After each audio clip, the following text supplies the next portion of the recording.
Hai Sobat Sejarah, kali ini kita bakal bahas salah satu sejarah yang ada di Nusantara. Pada kesempatan kali ini kita bakal membahas salah satu kerajaan yang dikenal karena maritimnya yang terbesar di Asia Tenggara.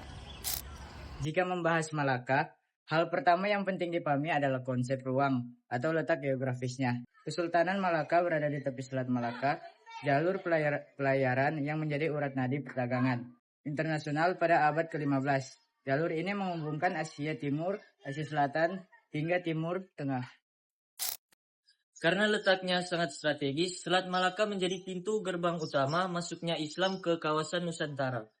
Berdasarkan saluran penyebarannya, Islam masuk melalui perdagangan.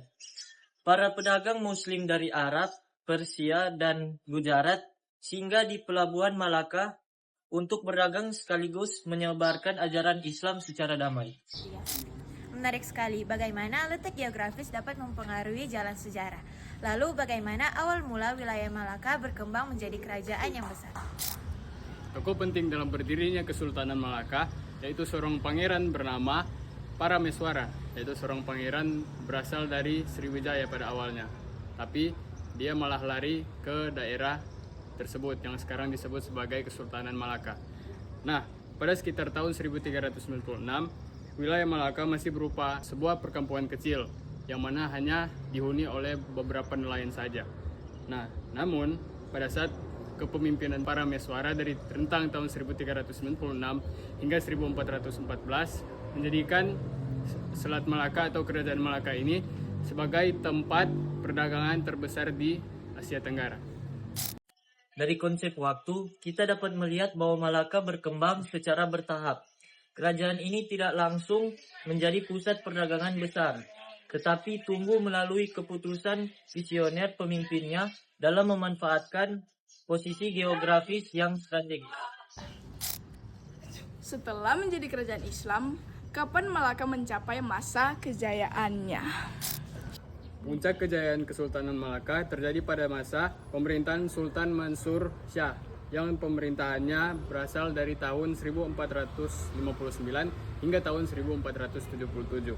Pada masa ini Malaka menguasai perdagangan rempah-rempah seperti cengkeh, pala, dan lada, serta memperluas wilayah kekuasaannya.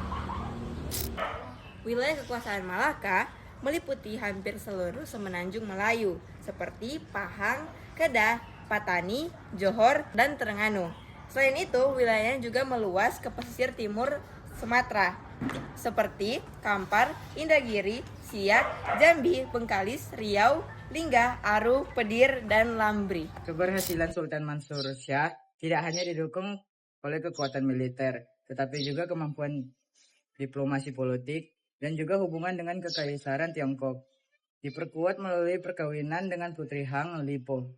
Selain itu, keamanan Selat Malaka dijaga juga oleh Laksamana Hang Tua, sehingga wilayah perairan menjadi aman dari bajak laut sekitar. Namun, kejayaan Malaka tidak berlangsung selamanya. Kemunduran dimulai ketika pemerintahan berada di bawah Sultan Mahmud Shah pada tahun 1488. Pada masa ini juga terjadi penurunan kualitas kepemimpinan, gaya hidup mewah dan perpecahan internal di kalangan bangsawan, yang menyebabkan kondisi tersebut takluknya mulai memberontak dan kekuatan militer Malaka melemah. Nah, kelemahan ini dimanfaatkan oleh bangsa Portugis yang pada saat itu sedang melakukan penjelajahan samudra. Pada tahun 1511, Portugis di bawah pimpinan Alfonso de Albuquerque menyerang Malaka untuk menguasai perdagangan yang ada di sana. Karena kurang siap menghadapi teknologi persenjataan modern, Malaka akhirnya jatuh kepada tangan Portugis. Walaupun runtuh secara politik pada tahun 1511, warisan budaya Kesultanan Malaka tetap bertahan hingga sekarang. Sementara warisan tak bendanya dapat dilihat melalui karya sastra seperti Hakayat Yang Tua dan Hakayat Amir Hamzah. Dari sejarah Kesultanan Malaka terdapat beberapa nilai keteladanan yang dapat dipelajari, yaitu pertama, semangat perdagangan dan kerja keras, kedua, penyebaran agama secara damai, ketiga, toleransi kebudayaan, empat, menjaga identitas diri, lima, keberanian membela wilayah, dan yang terakhir, pentingnya persatuan. Mengapa penting menjelaskan sejarah berdasarkan kebenaran dan sesungguhnya?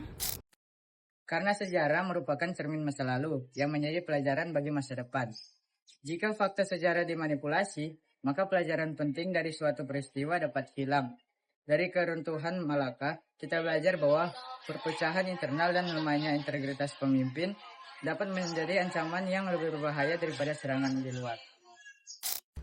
Bagaimana pemahaman manusia sebagai gambar dan rupa Allah dapat memengaruhi kehidupan sehari-hari?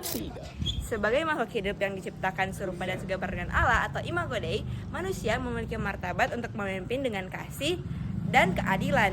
Nah, jika seorang pemimpin mengutamakan keegoisan dan keserakahan, maka nilai-nilai itu akan hilang.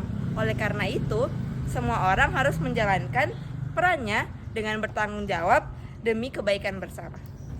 Lalu, bagaimana sikap takut akan Tuhan membantu melestarikan budaya bangsa? Sikap takut akan Tuhan membuat manusia sadar bahwa budaya dan nilai luhur bangsa merupakan amanah yang harus kita jaga.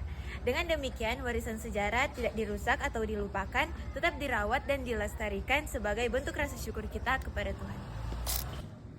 Demikian pembahasan kita mengenai Kesultanan Malaka sebagai poros maritim dan pusat kejayaan Islam di Selat Malaka. Dari sejarah ini, kita dapat belajar bahwa pentingnya persatuan, kepemimpinan yang baik, toleransi budaya, dan semangat menjaga budaya dan warisan bangsa. Terima kasih telah menyimak pembelajaran sejarah Nusantara kali ini. Sampai jumpa pada pembahasan sejarah berikutnya.